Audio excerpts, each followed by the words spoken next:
The Bay of Discontent, a mockumentary tale of turf wars, fairy lights, and passive-aggressive solar panels. Every summer, the coastal bays of Penwith transform into a lively battleground, not for swords or politics, but for folding chairs, composting toilets, and the all-important right to park parallel to the sunrise. Picture this: families setting up camp, friends gathering for beach bonfires, and the air buzzing with excitement. This is the story of Bay 14, where the transit came for blood, and trust me, it's not just about parking spots. It's about signs, pride, community, and the wild adventures that unfold when summer hits. Act 1. The Arrival. It began, as all great invasions do, with a slow, deliberate circling. Picture this: the navy blue transit custom gliding into the car park, almost like it was expecting a brass band and bunting to welcome it. It rolled in with the offended dignity of a minor royal denied entry to the VIP section of a garden centre, looking all out of place, but still holding its head high. You can almost sense the drama and cut it with a spork. It circled the bays twice, not in a hurry, more like it was gliding.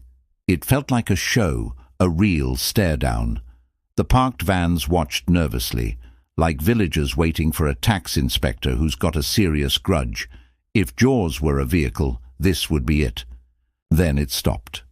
Not where it wanted to be, Bay 14, the prime spot with those perfect sunrise views, and right by the communal fire pit, where everyone gathers to share stories and laughter.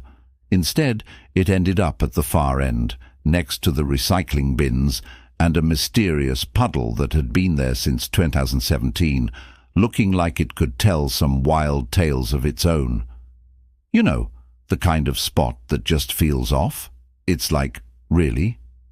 This is where we landed? The vibe was totally different, surrounded by empty bottles and the faint smell of something questionable. Not exactly the dream location.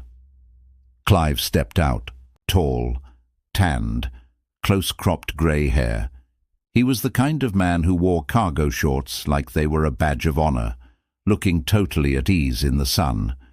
Adjusting his solar panel, he treated it with the kind of reverence usually reserved for sacred relics.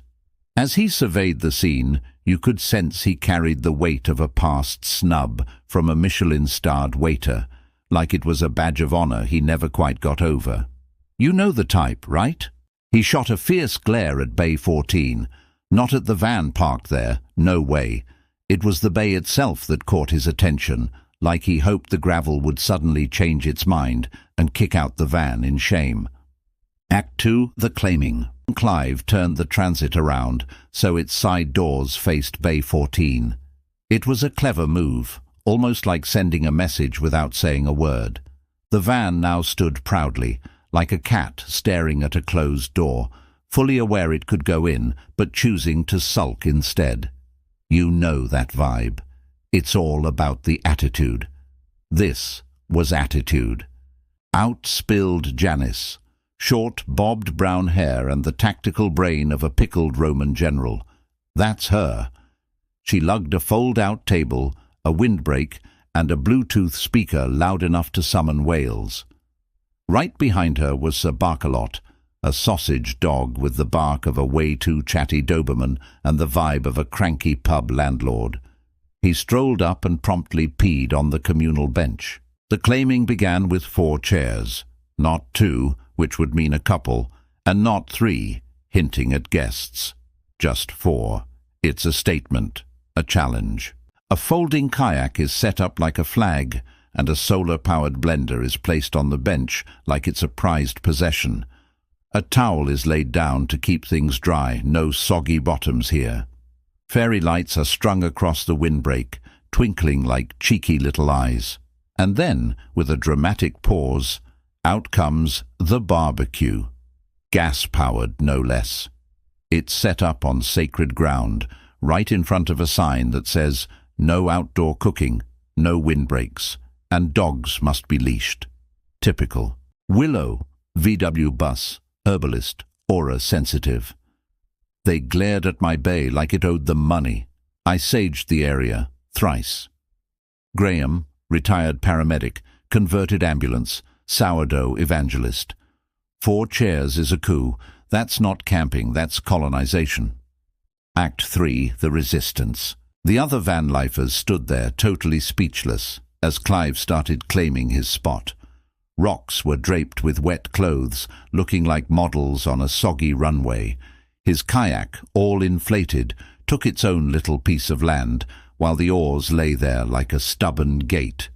To top it off, Clive was cooking up a storm, mixing 3 parts vodka with a splash of cola in one hand, laughing like a maniac while his dog, Sir Barkalot, barked at everything that moved, even the locals and their imaginary friends. The wind, the waves, and even the sand weren't safe from his dog's relentless barking. Theo Fiat, the memoirist with a heart that's a bit fragile, came here hoping to heal, but now he's stuck documenting the siege from behind a cushion and a curtain, scribbling away in his leather-bound notebook. Is he crafting a heartfelt poem, or maybe drafting a formal complaint to the National Trust? Honestly, it could be a mix of both, right? Meanwhile, Willow is clutching her herbal tea like it's a magic potion, hoping it'll bring her some peace. And then there's Graham, sharpening a tent peg just in case, as if he's preparing for a surprise invasion. It's a strange little scene, filled with tension and quirky coping mechanisms. Act 4, The Reckoning.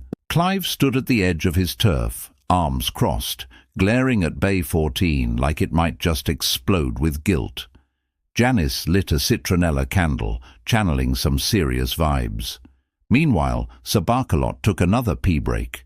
The fairy lights flickered like they were saying, "We've arrived." Then a twist.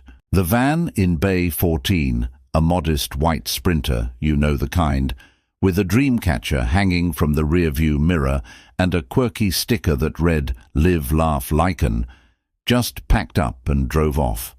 No warning, no fanfare, just a quiet exit. It was like it slipped away unnoticed, leaving behind a sense of mystery. Did anyone even see it go? It felt like a scene from a movie, where something important fades into the background without a sound. I mean, it's just a van, but it had its own little charm, right? It was almost poetic, like it had a story to tell that we'll never know. Clive froze in place, eyes wide. Janice's citronella candle went tumbling to the ground. Sir Barkalot started barking like he was channeling some ancient spirit. They all sprinted for the van, and Clive's keys flew into his hand as if he had some crazy superpower. But before the transit could even budge, Willow's VW bus zipped into Bay 14 like a stealthy ninja in tie-dye. No circling around, no glaring, just a quick, smooth park. She hopped out, set down a single chair, and started meditating, all while giving a side-eye to the now fuming Clive.